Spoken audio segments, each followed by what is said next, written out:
기본서 534 합격서 159쪽이요. 책에는 부동산 가격 이론이라고 나와 있는 부분이에요. 들어가기 전에 우리가 중간 부분에 기본서와 합격서의 감정평가에서 규정하는 용어 부분을 지금 건너뛰었어요. 용어 설명 그런 부분은. 이건 어디서 나오냐면 지금 뒤쪽에서 앞으로 공부할 내용들을 감정평가 규칙에서 규정한 용어에 관한 설명들이 있어요. 앞으로 쭉 공부할 거야 그거. 그러니까 예를 들면 제 말은 기본서도 그렇지만 우리 합격서 156쪽에 보시면 감정평가 관련 법규의 용어 정의라고 돼 있죠. 이 부분을 지금 건너간 거라고요. 이런 용어들을 앞으로 계속 볼 거고 이미 좀 전에 기준 시점이나 기준 가치 같은 경우는 이미 했다고요. 근데 이거를 여기서 하고 나갈 수가 없어요. 아직 진도상 안 나갔기 때문에. 그런데 다 다룬 다음에 감정평가 다 다룬 다음에 이 용어는 여러분이 하셔야 돼. 왜? 이 중에서 시험에 나와요. 이 중에서 또 나오는데 글자 하나 들고 똑같이 나온다고. 그러니까 그렇게 하시면 되고요. 이제 그때 나오면 상황에 따라 설명하면서 갈 거예요. 자, 교재는 기본서 534 합격서 159쪽에 있는 내용인데 부동산의 가격 이론입니다. 시험 주관 부서인 국토부가 정해줬고 산업인력관리공단에서 발표하는 시험 범위에는 부동산 가격 이론이라고 나와 있어요. 그럴 때 오해하지 말아야 될 게 있어요. 부동산 가격 이론의 가격은 우리가 영어로 볼 때 얼핏 보면 프라이스 같아요. 근데 프라이스가 아니에요. 프라이스가 아니고 밸류예요. 이거는 왜 그런 거 아니? 우리는 일본에서 처음에 감정평가 방식을 들여왔어요. 일본에서는 시장이 불안전한, 부동산 시장은 불안전한 시장이다 보니 감정평가사가 감정평가를 통해서 부동산의 가치를 구했는데요. 평가사가 구했다고. 그리고 그걸 부동산의 가격이란 말로 썼어요. 그리고 그대로를 우리가 감정평가를 일본에서 들여오면서 똑같이 평가사가 구한 걸 부동산 가격이라고 그냥 썼어요. 자, 그런데 미국의 평가 방식을 도입하게 됐어요. 미국의 평가 방식이 들어오게 된 IMF 이후에 미국의 평가 방식이 이제 들어오게 되는데 미국에서는 감정평가사가 구한 것과 시장에서 거래가 된 것을 구분해서 써요.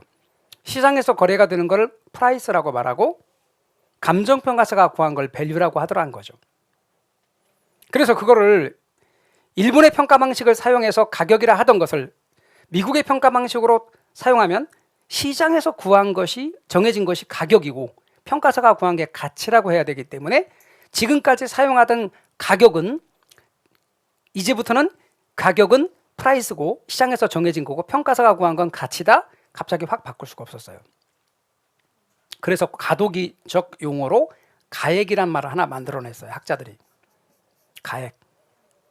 법령에서 저 말을 쓰고 근데 실무적으로는 아직도 습관적으로 가격이란 말을 쓰고 있던 거죠. 그런데 아까도 말씀드린 것처럼 미국의 평가 방식에서는 가치와 가격을 구분하면서 가치라는 말을 쓰더라는 거죠. 그러다 보니까 용어가 3개가 있어요. 당연히 말하지 않아도 가치는 영어로 밸류예요. 그리고 가액도 밸류를 표현하기 위해서 학자들이 만들어낸 주로 법률에서 쓰는 법에서 주로 사용하는 밸류를 가액이라고 말해요. 그러니까 앞으로 가액이라고 나오는 건 전부 다 밸류예요. 평가사가 구한 걸 가리키는 거예요. 근데 문제는 가격이에요. 지금 제목이 뭐라고 그랬죠? 부동산 가격 이론이요. 그런데 제가 합격서에는 가로하고 가치 이론이라고 해놓은 거예요. 가격 이론인데 가격인데 알고 보면 밸류에 관한 이론이라는 거예요. 그러니까 이것도 거의 10중에 8, 9 말하자면 8, 90% 감정평가론에서 사용하고 있는 8, 90% 가격이라 부르는 말은 밸류예요. 요거는 100% 밸류고 그러니까 다시 말하면 감정평가론에서 밸류를 이렇게 다양하게 부르는 거야. 가치와 가격 할 때는 말할 것도 없이 가치는 밸류예요. 감정평가에서 좀 이따가 가액 이런 말 계속 나오고 가액 그 가액을 구한다. 적상가액 또는 비중가액, 수익가액, 가액이 뭡니까? 밸류예요. 그리고 관행적으로 가격, 부동산의 가격을 평가한다 할 때 그 가격도 관행적으로 쓰인 실은 밸류예요. 그럼 어떤 때만 가격이라는 말이 프라이스고 어떤 때는 대부분 가격이 밸류인가? 가치하고 가격이 이렇게 나란히 쓰일 때는 이때는 이게 프라이스예요.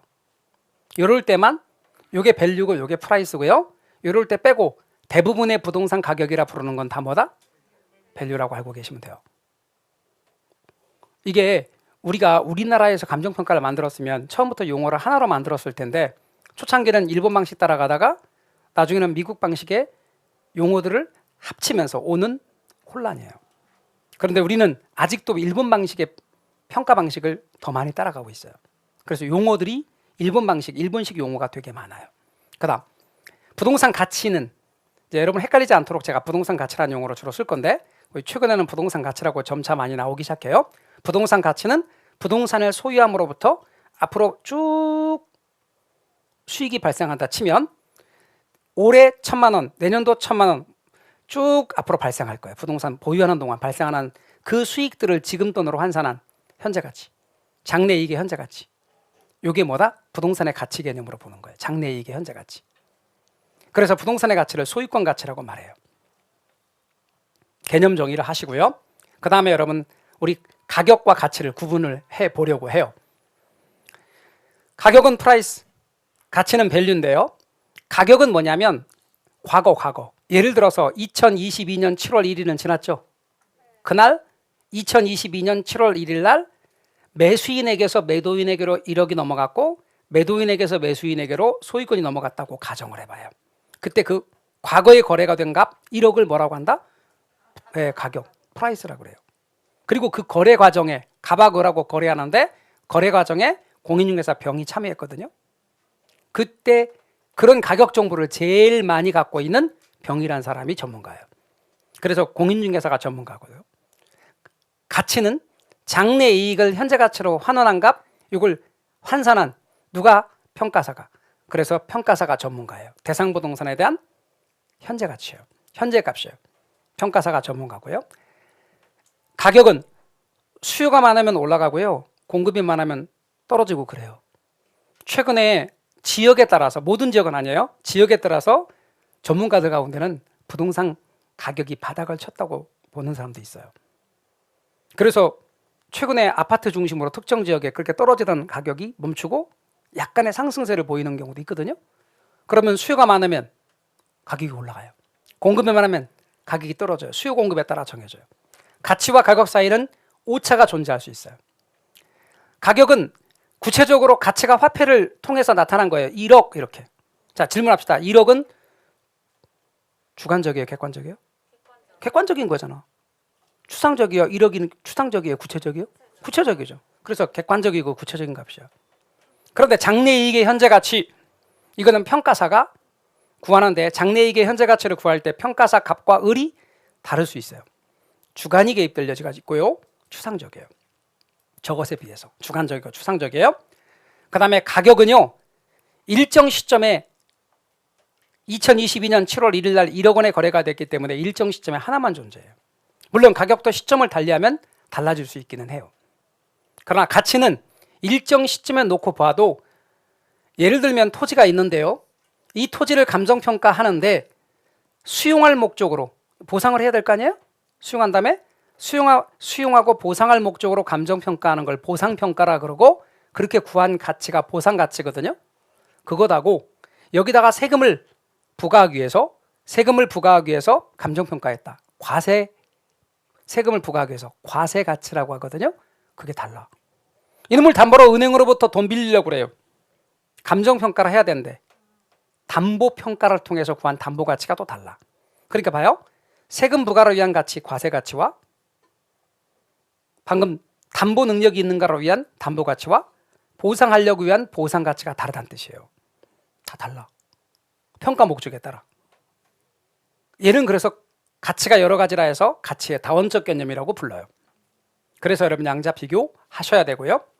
그 다음 제가 가격과 가치 사이에는 오차가 있을 수 있다 그랬죠? 괴리가 있을 수 있습니다. 여러분 이렇게요. 그것의 가치는 1억이에요. 부동산의 가치는. 그런데 생각보다 사는 사람이 많네? 그러면 일시적으로 1억 1,000이 될 수 있다고. 가격은. 1억 1천만 원이 될 수 있고요. 파는 사람이 더 많네? 9천만 원이 될 수도 있어요. 그리고 공교롭게 1억이 될 수도 있어요. 그런데 이때는 사람들이 되게 안 살려고 그래요. 누가 봐도 1억짜리인데 1억 천에 거래가 되는 건 되게 떨어질 가능성이 있거든요. 그러니까 수요가 줄어요. 그래서 결국은 떨어지는 경향이 있어요. 이런 경우는 사는 게 좋아요. 곧 올라갈 거거든요. 그러니까 사람들이 사려는 경향이고요. 곧 올라가요. 장기로 가면 가치와 가격은 일치해요. 단기는 괴리가 될 수 있어요. 그래서 여러분 단기는 괴리, 장기는 일치 이런 말을 써요. 그다음 부동산 가치가 높아지면요. 부동산의 가격도 높아져요. 그래서 가치가 높아지면 가격도 높아진다고 말해요. 그러나 가격이 높아진다고 하여 가치가 높아지는 것은 아니에요. 그거 구분하시고요.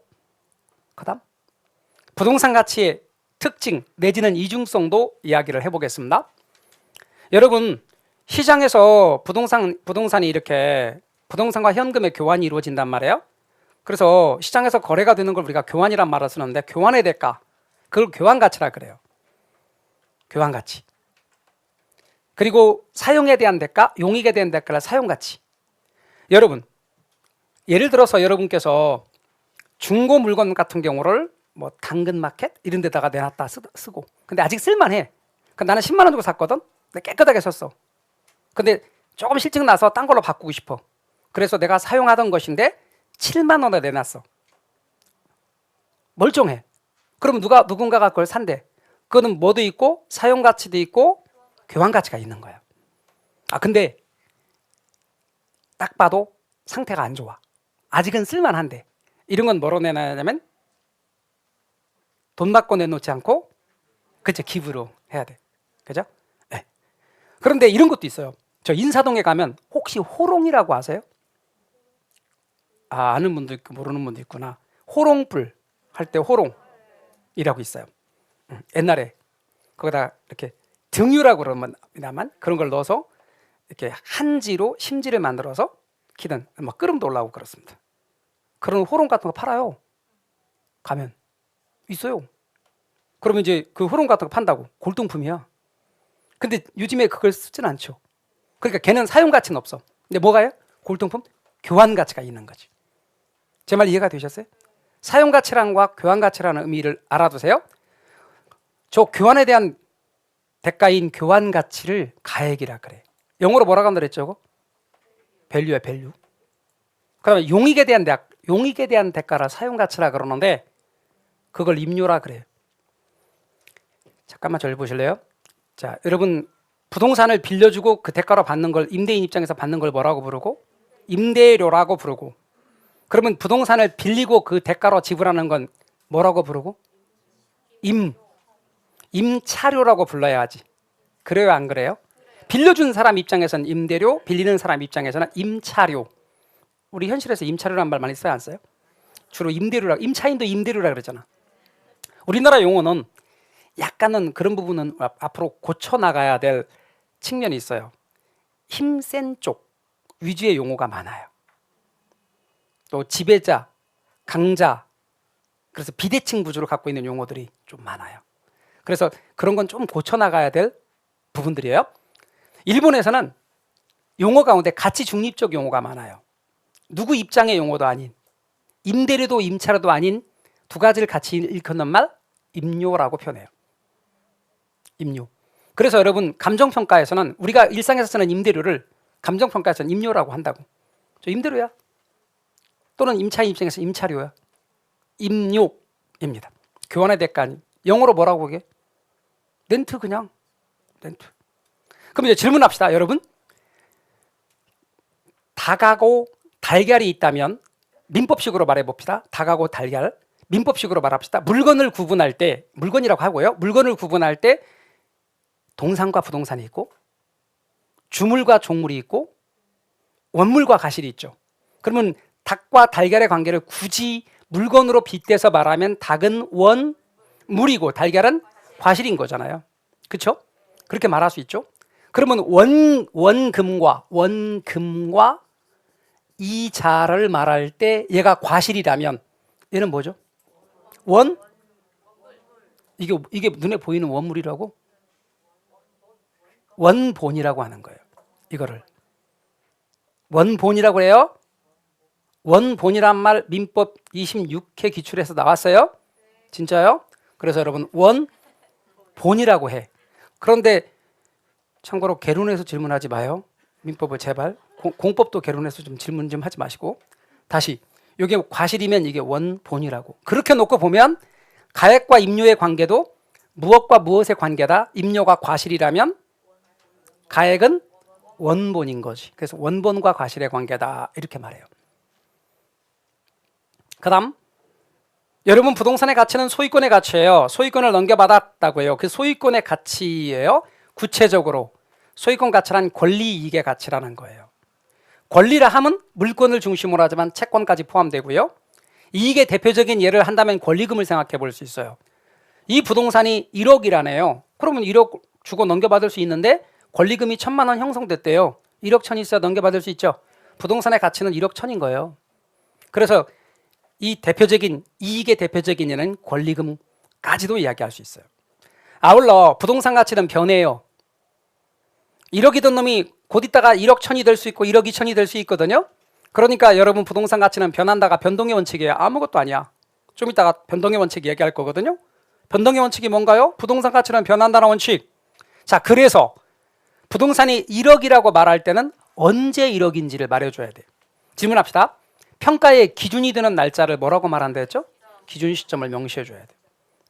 그 다음 봐봐요 여러분. 부동산을 평가를 하려고 해요.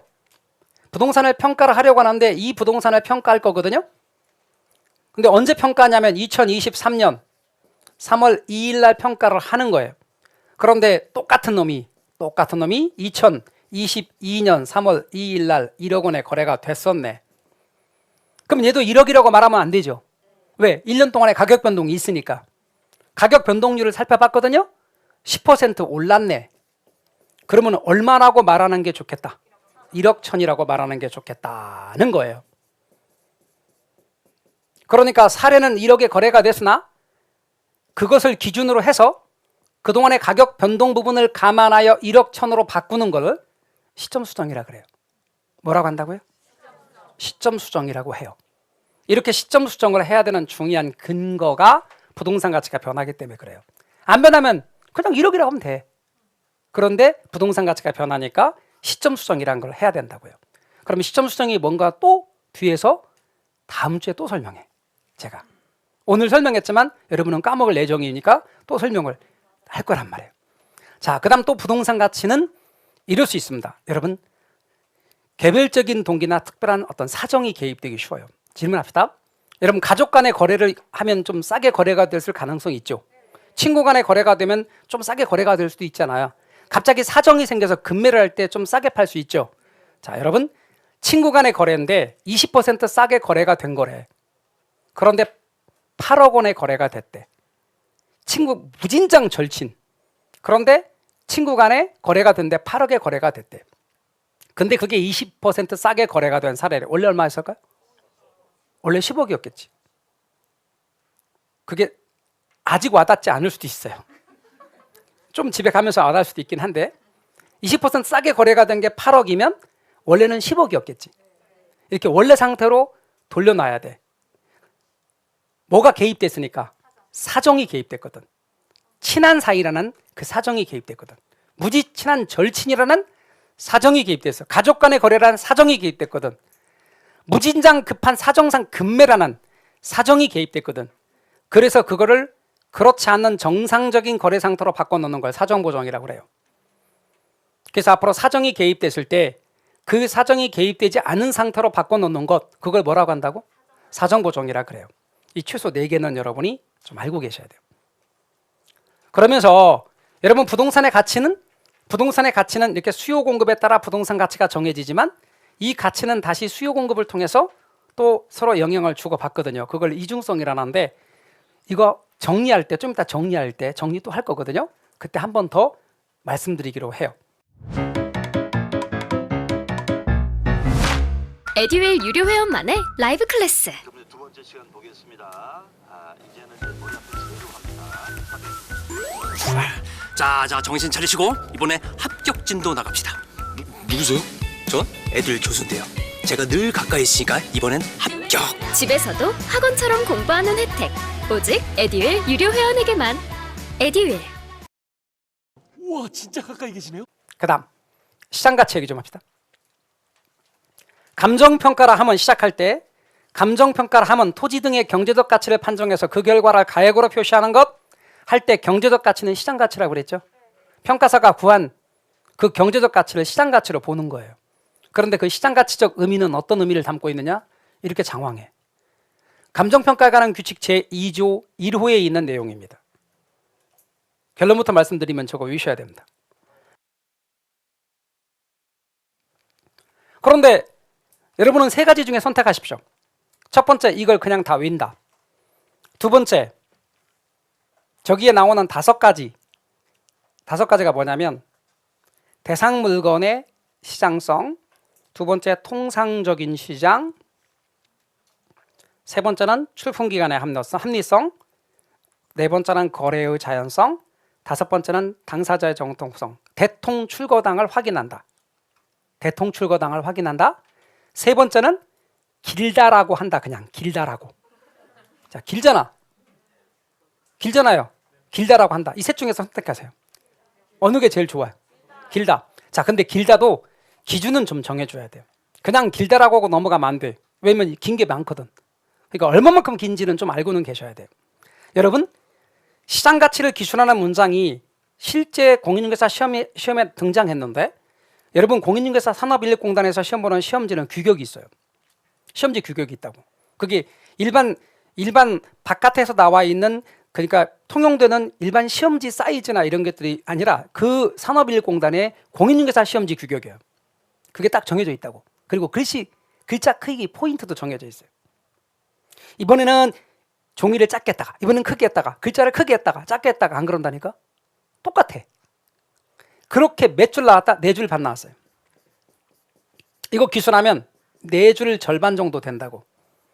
그래서 앞으로 여러분 산업인력공단의 시험지로 시장 가치는 4줄 반이야. 길다야.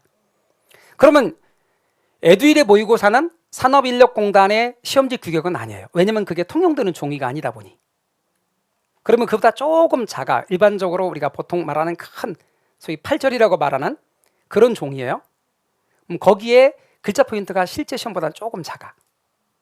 그래서 약간 타이트하게 쓴다 하더라도 적어도 3줄 반 이상 돼야 돼. 그럼 여러분이 시장 가치를 기술하는 말로 2줄 나왔는데 그냥 볼 것도 없이 땡이야. 절대로 2줄로는 기술할 수 없어요. 글자를 생략하면서 안 된다고. 5가지 조건이 들어가야 되기 때문에. 그래서 앞으로 여러분은 시장 가치를 말할 때는 길다라고 기억하되, 제가 아까 그랬어요. 실제 시험에서 몇 줄이라고요?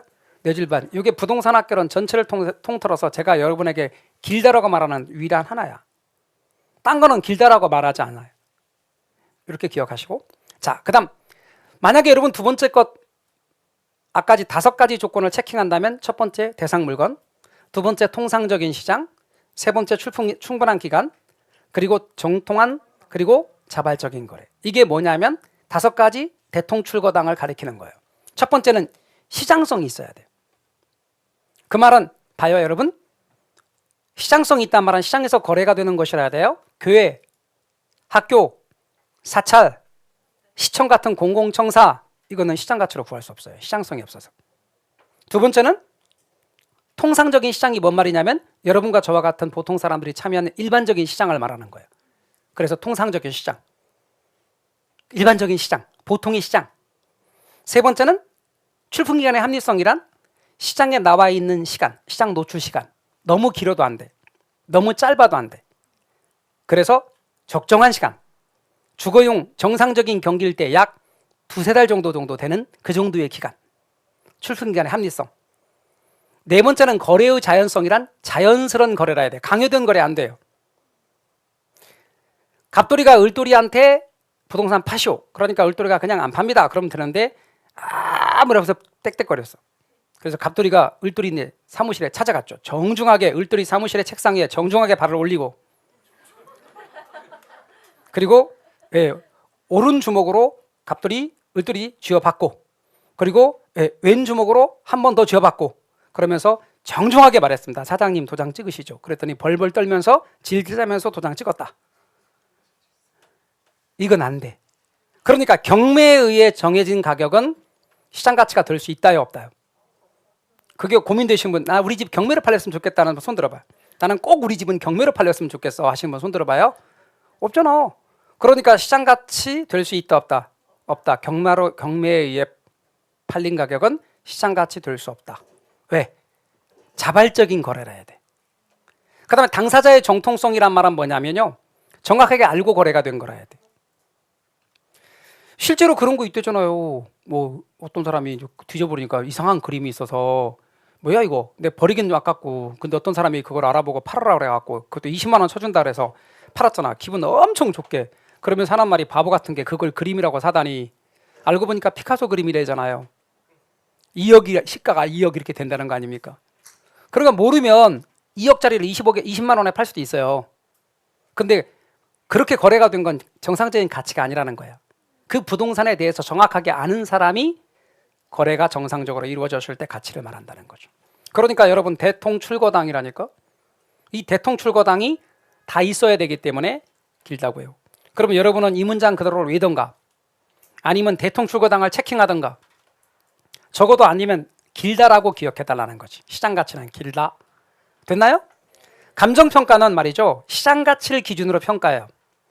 그래서 대상부동산에 대한 감정평가액은 이런 시장 가치를 기준으로 평가한다는 것 알아두세요. 그 다음, 여러분 감정평가는 시장 가치로 구현하는데 시장 가치 이외의 가치들이 많아요. 시장 가치 말고도 아까 제가 그랬죠, 이런 가치 있다고 그랬죠. 사용 가치, 그리고 교환 가치도 있다고 그랬어요. 이건 어떤 특정 용도로 사용될 때 가치. 여러분 투자 가치는요, 우리 투자론에서 얘기했죠. 순수익 나누기 요구 수익률은 투자 가치라고 말씀드리면서, 요구 수익률은 주관적 수익률이니까 투자 가치도 주관적 가치다라고 말씀드렸죠. 아까 여러분 토지 수용한 다음에 보상 목적으로요 평가한 거 보상 평가고, 그렇게 가치를 보상 가치. 여러분 어떤 땅을 담보로 해서 돈 빌리려면 걔가 담보 가치가 있는가 평가해 봐야 돼요. 담보 가치. 세금을 부과하기 위한 감정 평가가 과세 평가인데, 그렇게 구한 가치는 과세 가치. 그리고 보험금 산정이나 보험료 지급과 같은 경우를 위해서 보험금 산정이나 보상 이런 것들이거든요. 기준이 되는 가치가 보험 가치. 그리고 공익 목적에 혹은 공공 목적으로 평가하는 가치를 공익 가치 혹은 공공 가치, 장부상의 가치 혹은 재고 가치, 장부상의 가치일 뿐입니다. 이렇게 여러 가지 가치들이 존재합니다. 이걸 가치의 다원적 개념. 질문합시다. 토지는 주거용으로 이용할 수도 있고요, 상업용도 가능하고요, 공업용도 가능하고요, 농업용도 가능하고요, 임업용도 가능하고요. 이렇게 여러 가지 용도로 이용할 수 있는 거 아시죠? 그러면 이렇게 주거용으로 이용될 때 같이 하고요, 상업용으로 이용할 때 같이 하고요, 다 달라요. 그러니까 토지의 용도는 다양하기 때문에 이렇게 여러 가지 용도로 이용될 수 있으며, 그로 인해 평가되는 가치도 다 다르다. 따라서 가치의 다원적 개념과 밀접히 관련이 있는 토지의 특성은 용도의 다양성입니다.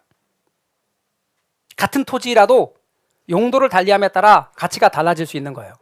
개별성 아닙니다. 용도의 다양성입니다. 용도의 다양성이 가치의 다원적 개념과 밀접한 관련이 같은 토지라도 용도에 따라서 다른 가치가 존재할 수 있는 것입니다. 그 다음에 여러분, 부동산 가격 발생 요인 혹은 원인, 요인과 원인은 같은 말입니다. 부동산 가격 발생 원인으로 가겠습니다. 기본서 541쪽, 합격서 161쪽입니다. 자, 부동산 가치 발생 요인 혹은 원인 네 가지 알고 계셔야 됩니다. 제일 첫 번째는 효용입니다. 여러분, 효용을 다른 말로 유용성이라고도 하고 더 풀어 말하면 쓸모성이라고도 말하는데, 좀 더 구체적으로 재화는 말이죠, 사람의 욕망을 충족해 줄 수 있는 능력이 있습니다. 옷은요, 여러분이 진짜 마음에 드는 옷은 사면 진짜 마음에 든다, 기분 좋다. 차는요, 차를 좋아하는 사람들은 진짜 만족을 주죠. 이렇게 인간의 욕망 혹은 인간의 필요나 욕구를 충족해 줄 수 있는 재화의 능력을 싸잡아서 효용이라고 그래요. 자, 그럼 질문합시다. 주거용 같으면, 그게 주택 같으면 어떤 게 인간의 필요나 욕구를 충족해 줄 수 있을까요? 어떤 측면이? 네, 첫 번째 쾌적성. 구해줘 홈즈 같은 데 보면은 진짜 괜찮은 주택, 야, 저런 주택에서 꼭 살아보고 싶다. 그런 데 있어 없어요? 있어. 진짜 괜찮아. 와, 엄청 쾌적한 것 같아. 진짜 막 탁 창을 열리면 맑은 공기가 탁 들어오고. 그래서 여러분 순간적으로 충동을 못 이겨서 전원주택 같은 데로 이사 가시면 큰일 나요. 공기만 쾌적해. 늘상 공기만 쾌적합니다. 반드시 뭐가 있어야 돼? 쾌적성에 마트가 가까이 있어야 돼. 전철이 가까이 있어야 돼. 병원도 가까이 있어야 돼. 자, 여러분 전철역이 가까이 있고 정류장이 가까이 있고 병원이 가까이 있고 마트가 가까이 있는 걸 뭐라고 그래요? 편리성. 이 편리성이 더해져야 돼. 그래서 쾌적성 플러스 편리성, 요거 최고의 부동산이에요. 되게 편리한데 되게 쾌적해. 이거 최고의 주거용 부동산 최고죠? 그래서 그것이 효용의 측면입니다. 그러면 여러분 상가 건물 같은 상업용이라면 어떤 게 좋을까? 수익성. 그럼 공장 건물 같은 공업용이라면 생산성, 생산비가 적게 들고 생산성이 높아야 돼. 이것이 효용. 그러면 여러분들은 이런 것들에 대한 측면이 주거용 부동산의 편리성과 쾌적성이 높을수록 수요가 많아요, 적어요? 많겠죠. 그래서 저 효용은 수요에 영향을 미치는 요인이에요. 저런 걸 뉴스로 많이 찾아. 두 번째, 상대적 희소성입니다. 인간의 욕망은 무한한데 많아요. 그 욕망을 충족해 줄 수 있는 재화의 양은 혹은 질은 한정돼 있다는 거예요. 질적으로 양적으로 한정돼 있다는 거예요. 욕망 충족 수단이. 이 말은 수요가 많은데 공급은 부족하다는 거예요. 여러분, 강남에 있는 땅 그냥 편리상 한 평과 강원도에 있는 땅 한 평 중에서 강원도에 있는 땅보다 강남에 있는 땅의 질이 좋아요? 품질이? 흙이 되게 좋아? 그래서 비싼 거야? 아니란 말이에요. 강남에 있는 땅 한 평의 수요가 너무 많단 말이지. 공급에 비해서. 그래서 여러분 수요에 비해서 공급이 부족하다는 거예요. 그래서 얘는 공급에 영향을 미치는 요인이에요. 세 번째는 유효수요예요. 여러분 구매하고자 하는 욕구뿐 아니라 반드시 구매하고자 하는 욕구를 뒷받침해준 돈이 있어야 돼요. 지불 능력이에요. 이건 뭐냐면 돈이에요. 그래서 수요에 영향을 미치는 요인이에요. 그 다음에 또 하나 마지막으로 얘네들이 경제적 측면이라면 법률적 측면에서 소유권의 법적 이전이에요. 이건 물리적 이전이 아니라 소유권의 법적 이전을 의미합니다.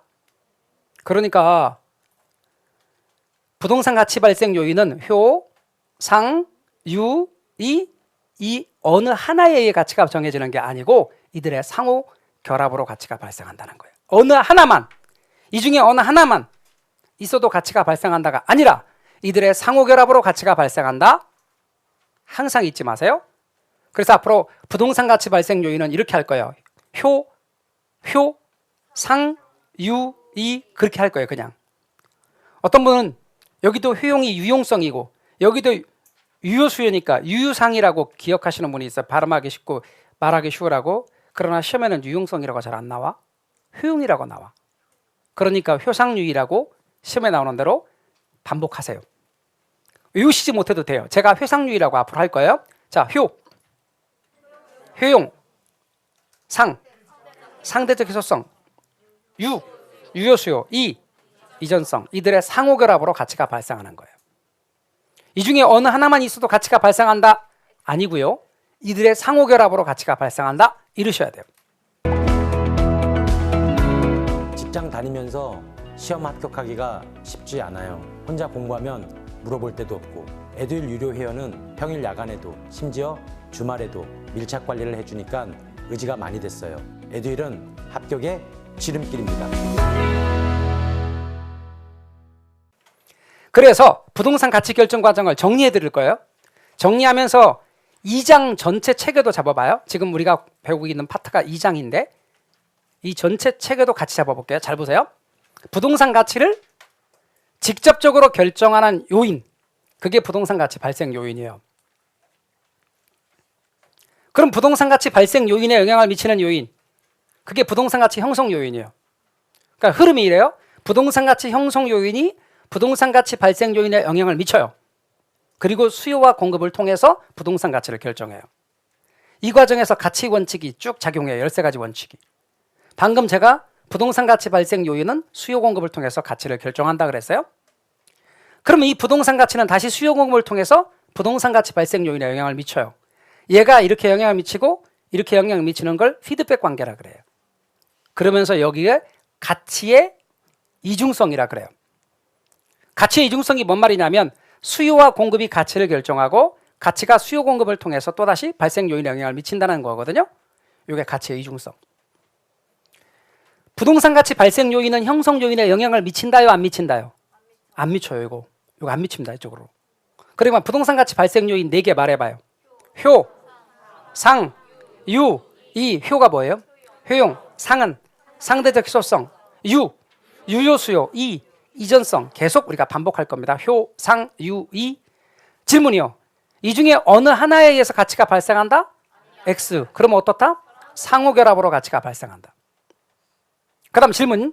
가치 발생 요인은 형성 요인에 영향을 미친다요, 안 미친다요? 안 미친다. 그럼 부동산 가치 형성 요인은 뭔데? 일지계입니다. 일지계. 그럼 일반 요인이 뭔 말이에요? 자, 일반 요인이요. 잘 보세요. 대한민국 전체 모든 부동산에 영향을 미치는 요인, 그게 뭐다? 일반적 요인입니다. 강남의 부동산에만 영향을 미치는, 강남구의 부동산에만 영향을 미치는 요인은 지역 요인입니다. 우리 학원 건물에만 영향을 미치는 요인, 개별 요인입니다. 한 번 더 합니다. 대한민국 모든 부동산에 영향을 미치는 요인, 일반 요인. 강남구의 부동산에 영향을 미치는 요인, 지역 요인. 우리 학원 건물에만 영향을 미치는 요인, 개별 요인입니다. 일찍이에요.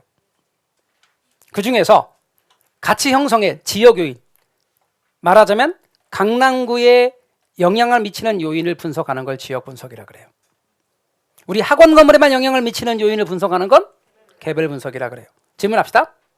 그냥 봐도 지역 분석이 먼저일까요? 개별 분석이 먼저일까요? 지역 분석이 선행 분석이야. 개별 분석이 후행 분석이고. 일지계에 있습니다. 그런데 일지계 가운데서 이렇게 있는데 일반 요인을 한번 들여다보겠습니다. 대한민국 전체에 영향을 미치는 요인인데 거기에는 사회적 요인, 사회적, 그 다음에 경제적 요인, 경제적, 행정적 요인, 행정적, 사경행이 있습니다. 사회적 요인, 경제적 요인, 행정적 요인. 외우시지 않아도 돼요. 단어만 알면 돼. 그냥 사회적, 경제적, 행정적 요인을 따져볼 수 있습니다. 그래서 여러분, 이게 부동산 가치 결정 과정의 큰 틀입니다. 그래서 아까도 뭐라고 말씀드렸냐면 형성 요인이 발생 요인에 영향을 미친다. 얘는 수요 공급을 통해서 부동산 가치를 결정한다. 그 과정에 가치 원칙 13가지가 작용한다. 가치는 다시 수요 공급을 통해서 발생 요인에 영향을 미친다. 발생 요인은 형성 요인에 영향을 미치지 않는다. 형성 요인은 일지계가 있다. 대한민국 전체에 미치는 요인은 일반 요인이고 강남구의 부동산에만 미치는 요인은 지역 요인이고 학원 건물에만 영향을 미치는 요인은 개별 요인이고. 그럼 다음 자연스럽게 순서가 지역 분석, 개별 분석으로 넘어가는 거예요. 그리고 나서 가치 재원칙으로 가는 거지. 그러면 우린 지역 분석, 개별 분석의 관계를 잠깐 보려고요. 기본서 563으로 점프, 합격서 162로 점프해 보세요.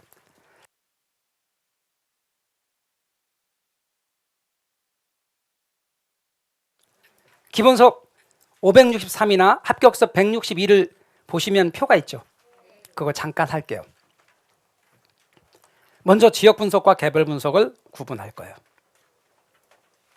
이렇게 보는 거예요. 아까 제가 뭐라고 그랬어요? 강남구를 분석하는 건 지역 분석, 학원 건물을 분석하는 건 개별 분석이에요. 사람으로 치면 갑돌이를 분석하는 건 개별 분석이고 갑돌이 내 집안을 분석하는 건 지역 분석이에요. 그래서 얘가 먼저야, 얘가 나중이에요. 근데 이게 부동산의 특성과 관련이 있어요. 질문합시다. 강남구는 언젠가 세월이 지나면 강남구가 위치가 바뀌어요, 안 바뀌어요? 안 바뀌어요. 그냥 강남구는 계속 그대로예요. 토지의 특성, 무슨 성? 부동성이에요. 그리고 강남구 내에서는 서로 그들끼리, 강남구 내 요인들은 서로 영향을 주고받아. 그 안에 있는 부동산은, 건물은 그 옆에 강남구에 영향을 받는다고.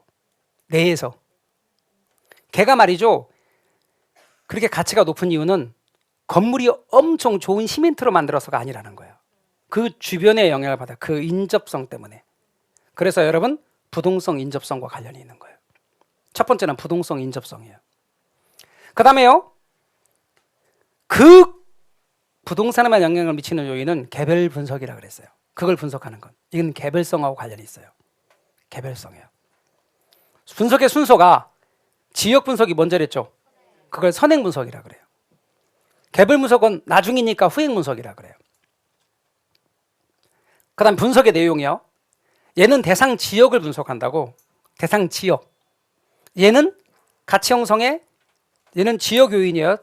얘는 개별 요인을 분석하는 거예요. 그래서 아까 제가 지역 요인 분석이 지역 분석이고 개별 요인 분석이 개별 분석이라고 그랬죠. 그 다음에 분석 범위가 대상 지역이랬죠.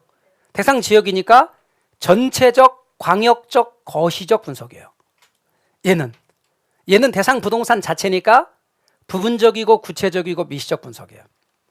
앞으로 지역 분석, 거시적 분석, 개별 분석, 미시적 분석. 지역 분석 전체적, 광역적, 개별 분석, 부분적, 구체적. 그 다음 분석 방법. 얘는 전반적 분석, 얘는 개별적 분석이에요. 그 다음 또 보세요, 여러분. 어떤 지역이 있어요. 얘를 중심으로 이 일대가 어떻게 이용되는지를 보는 거예요. 그럼 대부분의 경우 한 7, 80% 뭐로 이용되는 걸 봤거든요. 근데 7, 80%가 상업용이래. 그 지역의 평균적인 이용, 그 지역의 일반적인 이용이 있어요. 다시 한번 말합니다. 그 지역의 일반적인 이용, 평균적 이용을 뭐라고 말하냐면요. 일상에서는 잘 안 쓰는 말인데 일본에서 쓰는 표현을 가져온 거예요. 그걸 뭐라고 하게요? 표준적 이용이라 그래요. 다시 한번 표준적 이용이 뭔가요? 다른 말로 일반적 이용, 다른 말로 평균적 이용이에요. 일반적 이용이고 평균적 이용입니다. 여기 살펴봤거든요. 7, 80%가 상업용이래. 이게 뭐야? 표준적 이용. 이게 뭐예요? 일반적 이용. 이게 뭐예요? 평균적인 이용인 거예요. 그게 표준적 이용이에요. 그리고 이제 얘를 봤어요. 얘를 봤더니 얘도 상업용이래. 그러면 주변과 어울리는 이용이에요? 아니에요? 어울리는 이용 맞죠? 다 대부분 상업용인데 얘도 상업용으로 이용하네? 그러면 주변과 어울리는 이용이에요. 그럴 때 우리는 최유효 이용이라고 말할 수 있어요. 최이용은 주변과 어울리는 이용이라 해야 돼요. 그러나 나중에 공부를 더 깊이 하면 주변과 어울리지 않는 이용이 최이용이 되는 경우도 사실 있을 수는 있어요.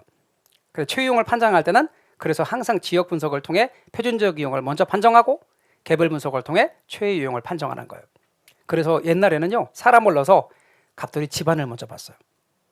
그 갑돌이네 집안을 보고 보니까 뼈대 있는 집안이래. 그게 표준적 이용이에요. 그 다음 갑돌이를 보는 거예요. 갑돌이도 그 집안에 걸맞게 뼈대 있는 사람같이 생겼어. 그러면 뭐야? 최이용이 되는 거지. 그러면 이제 그때요, 을순이네 집에서 결혼을 허락하는 거지. 그래서 옛날에 이 중매 결혼 같은 경우 사람 넣었을 때 보는 이 중매 결혼이 깨지는 율이 더 적대요, 연애 결혼보다. 왜냐하면 지역 분석과 개별 분석을 다 하기 때문에. 그런데 연애 결혼은 첫눈에 반하거나 한눈에 반하거나 그런 거잖아, 그죠? 예, 그러니까 이제 그 다음에는 이제 콩커풀이 씌우고, 그죠? 예, 그 상태에서 본단 말이에요. 그리고 이제 을순이가 먼저 갑돌이를 이제 마음에 들어하고 인사를 가잖아. 갑돌이네 집에 인사를 갔는데, 갑돌이 쭉 형제나 자매를 다 봤는데 얘는 깡패 같고 얘는 건달 같고 얘는 조폭 같고 막 그런단 말이지. 갑돌이만 뼈대에 있는 사람처럼 보여. 그런데 이제 어쨌거나 결혼을 하고 그 콩크풀이 벗겨지는 거는 금방이라며요. 그 주먹으로 한 대 맞았는데 바로 벗겨지는 거지. 알고 보니까 뼈대가 그 뼈대인 거예요. 그런 경우가 있다는 거죠. 그래서 여러분 지역 분석, 개별 분석에 관한 측면에서 놓고 보면 실제로 지역 분석이 먼저, 개별 분석이 나중이다. 또요, 가격 관련할 때 얘는 수준이 나와. 지역 분석을 하잖아요. 수준이 나온다니까. 얼마에서 얼마라는 수준이 나와요. 그래서 5억에서 6억 수준 나왔어요. 그러면 얘는 거기서 구체적으로 5억 5천, 5억 7천 구체적인 가격이 나와. 얘는요, 지역 분석과 관련이 있는 건 무슨 원칙과 관련이 있냐면 앞으로 가격 재원칙에서 공부할 때 적합의 원칙과 관련이 있어요. 얘는요, 균형의 원칙과 관련이 있어요. 그래서 연상기억법으로는 지역 분석 지읒자, 적합의 원칙도 지읒자예요. 이렇게. 개별 분석 기억자 그리고 균형의 원칙도 기억자예요. 그러니까 여러분 지읒자는 지읒자끼리 기억하시고 기억자는 기억자끼리 기억해 놓는 게 좋아요. 자, 먼저 지역 분석과 개별 분석의 이제 개요를 살폈어요. 그러면 이제 구체적으로 지역 분석으로 들어갈 거예요. 다시 페이지를 돌려서 우리는 지역 분석의 대상으로 갈 거예요. 기본서는 554, 합격서는 162페이지로 돌아올 건데요. 우리 쉬었다가 여기서부터 오늘 진도까지 갈게요.